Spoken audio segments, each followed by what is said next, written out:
Hello दोस्तों, any time update में आपका स्वागत है। आज हम लोग बिहार BSPHCL बिजली विभाग से जो वैकेंसी निकल के आई है उसके बारे में हम लोग चर्चा करने जा रहे हैं। ये वैकेंसी आपका ग्रेड C लेवल का रहने वाला है। BPPHCL का एडवर्टाइजमेंट नंबर हम लोग देख लेते हैं। 1/5/2024 का एडवर्टाइजमेंट नंबर रहने वाला है।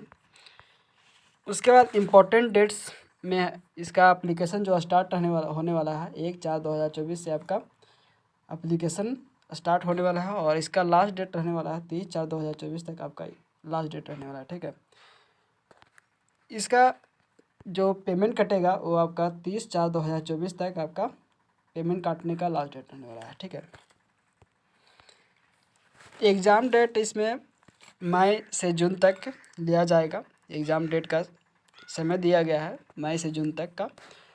एप्लीकेशन फ़ी जो लगने वाला है वो जनरल BC और EBC के लिए 1500 रुपया रहने वाला है। एप्लीकेशन फ़ी बहुत ज़्यादा लगने वाला है और SC ST के लिए 375 रुपया रहने वाला है। ठीक है, जो SC ST है उसके लिए भी ज़्यादा है लेकिन उनके अपेक्षा कम है। जो BC और EBC जनरल की जो है उनके अपेक्षा SC ST के लिए कम है।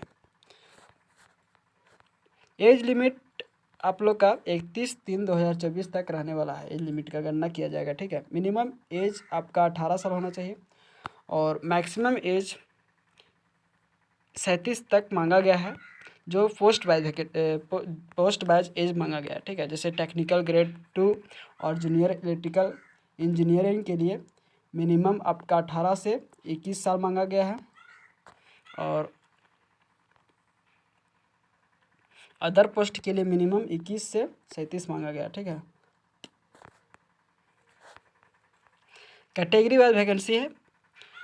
सबसे ज़्यादा पोस्ट टेक्निकल ग्रेड 3 में जो आपका 2000 पोस्ट पर वैकेंसी निकल के आया है वो कैटेगरी वाइज में हम लोग देख लेते हैं। अनरिजर्व के लिए 500 वैकेंसी है। EWS के लिए 200 है। SC के लिए आपका 400 रहने वाला है। ST के लिए आपका 40 वैकेंसी रहने वाला है और EBC के लिए आपका 500 वैकेंसी रहने वाला है और BC के लिए आपका 360 वैकेंसी पर वैकेंसी निकल के आया है। ठीक है, जूनियर अकाउंट क्लर्क के लिए आपका 300 पोस्ट पर टोटल 300 पोस्ट है, जिसमें आपका अनरिजर्व कैटेगरी के लिए आपका 70 पोस्ट रहने वाला है। EWS के लिए 30 पोस्ट, SC में आपका 62 है और 7 आपका ST में है।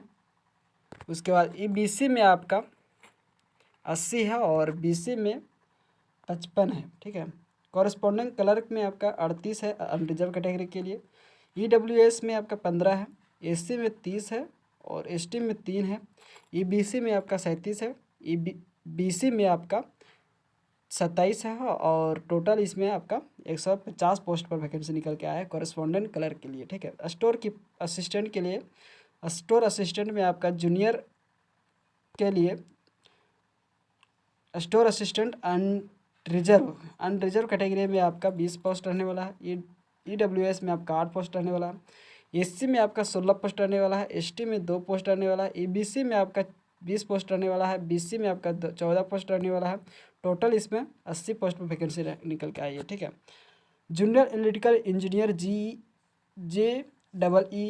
GTO के लिए 0 पोस्ट रहने वाला है अनरिजर्व कैटेगरी के लिए। ठीक है, इसमें टोटल आपका 40 पोस्ट पर वैकेंसी निकल के आया है, जिसमें आपका SC के लिए 12 पोस्ट है और EWS के लिए 4 पोस्ट है। SC के लिए 12, ST के लिए 2, BC के लिए आपका 12 पोस्ट है, EBC के लिए 12 और BC के लिए 10 है। ठीक है, असिस्टेंट एग्जीक्यूटिव इंजीनियर GTO के लिए इसमें आपका अनरिजर्व में 25 पोस्ट निकल के 25 पोस्ट है और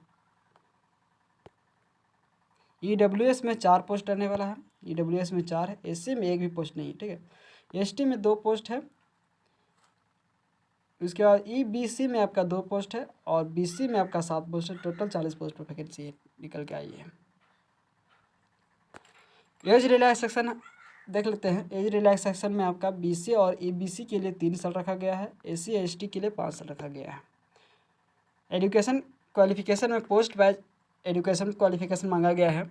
जो आपका टेक्निकल ग्रेड 3 का जो वैकेंसी निकल के आया है उसमें आपका एलिजिबिलिटी मांगा गया है 10 पास होना चाहिए और ITI 2 साल का होना अनिवार्य होगा। ठीक है, 2 साल का ITI होना अनिवार्य होगा, जिसमें इलेक्ट्रिकल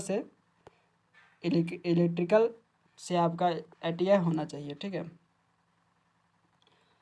उसके बाद हम लोग देख लेते हैं junior account clerk. Junior account clerk में आपका BCom होना चाहिए और कॉरेस्पॉन्डिंग स्टोर असिस्टेंट, कॉरेस्पॉन्डिंग हो गया कॉरेस्पॉन्डेंस, और स्टोर असिस्टेंट में आपका ग्रेजुएशन मांगा गया है। ठीक है, जूनियर इलेक्ट्रिकल और इंजीनियर GTO में आपका डिप्लोमा इलेक्ट्रिकल इंजीनियर मांगा गया है।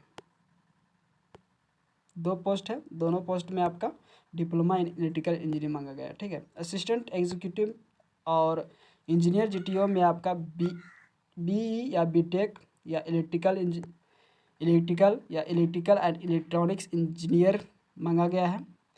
इसमें आपका जो BE या BTech इलेक्ट्रिकल इंजीनियरिंग किए हैं, इलेक्ट्रॉनिक्स इंजीनियरिंग किए हैं, इसमें आपका जो अनरिजर्व कैटेगरी से हैं उनके लिए आपका 60% रखा गया है।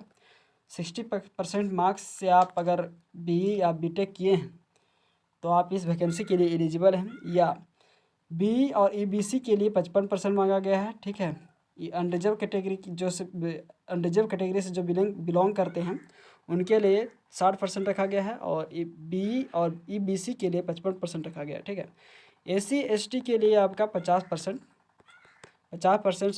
अगर आपका BE और BTech इलेक्ट्रिकल इंजीनियर में आया है, 50% आया है, तो आप इस वैकेंसी के लिए एलिजिबल हैं। ठीक है, सिलेक्शन प्रोसेस इसमें क्या रहने वाला है? सिलेक्शन प्रोसेस आपका रिटन टेस्ट एग्ज़ाम होगा, CBT 1 पर एक एग्ज़ाम होगा, उसमें आपका क्वालिफिकेशन रहेगा। सिलेबस में हम लोग देख लेते हैं। सिलेबस में आपका GK, reasoning, Hindi, English, computer, ये आपका ग्रेड 3 के लिए रहने वाला है। ठीक है, उसके बाद आपका